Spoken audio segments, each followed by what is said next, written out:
This audiobook of the original America Burning was produced by the firefighter podcast Combustible. More details on this project can be found online at www.combustiblethepodcast.com.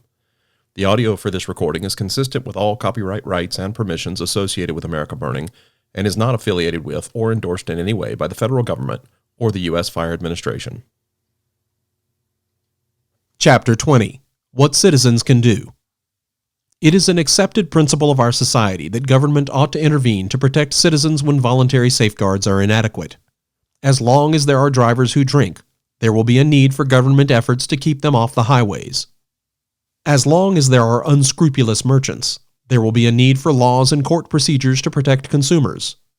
As long as food processors use additives of unknown hazards to health, there will be a need for government to test these chemicals and ban them when appropriate.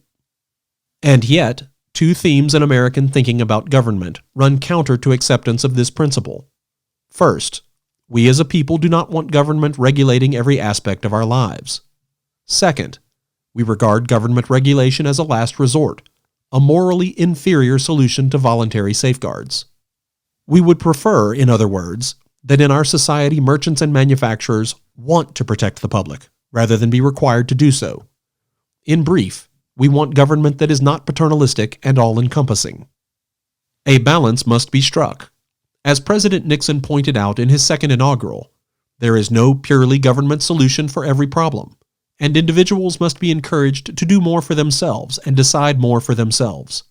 Where the government should act, he also pledged, it will act boldly and lead boldly.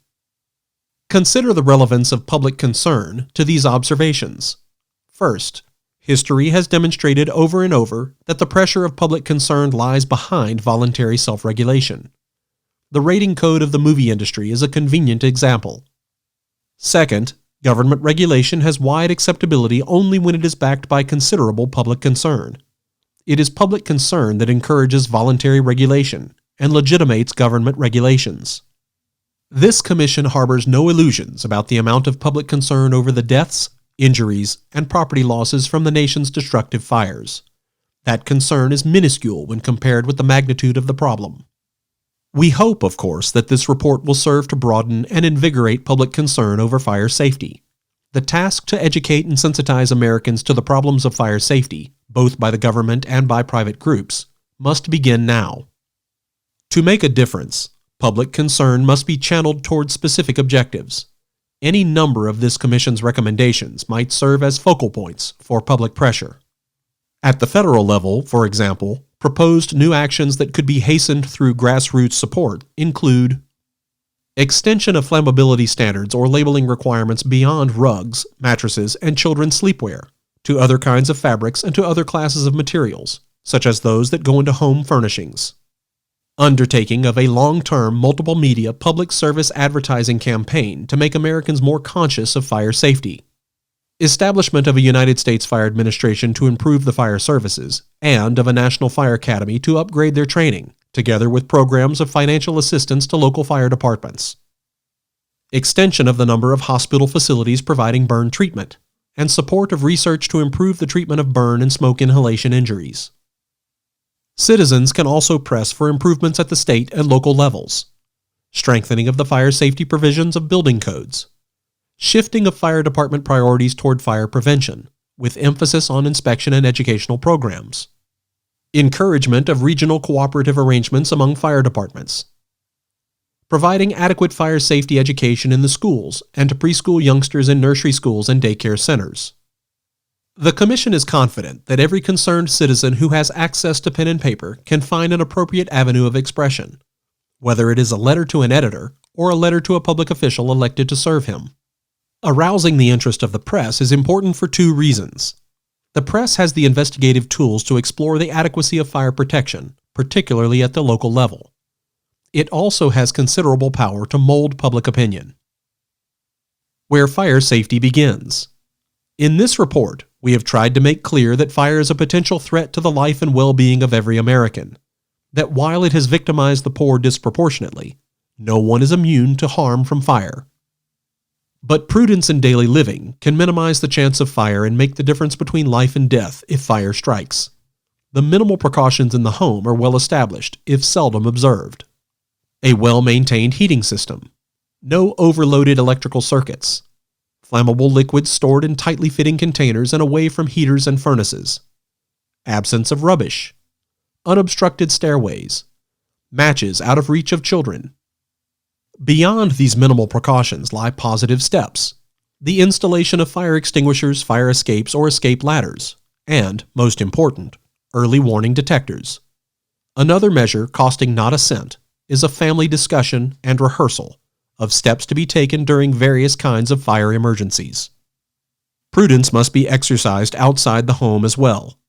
If there appear to be dangerous conditions at the place of work, these should be reported to the Occupational Safety and Health Administration. A continuous effort to know the location of fire exits when entering a building or a restaurant will likely become, in time, an ingrained habit. Lastly, acquainting friends with the subject of fire safety may help to save a life or two someday. America's future. 2,500 years ago, the philosopher Heraclitus observed, "All things are exchanged for fire, and fire for all things, as wares are exchanged for gold, and gold for wares." Today, we would put it differently, that heat energy is involved in the processes of creation and transformation, as it is involved as well in destruction and decay. Heat is both friend and foe. Lumber, petroleum and its distillates, electrical energy. Name any major source of destructive fire, and one realizes at once that we cannot get along without them. But we live in a tenuous relationship with them. Through most of American history, resources were so abundant that we were blind to that tenuous relationship. What fire consumed could easily be replaced. Coincidentally, this nation grew to maturity during a century and a half when death was accepted stoically. Whether by diphtheria, typhoid, or fire, death was entitled to its toll, even among young children.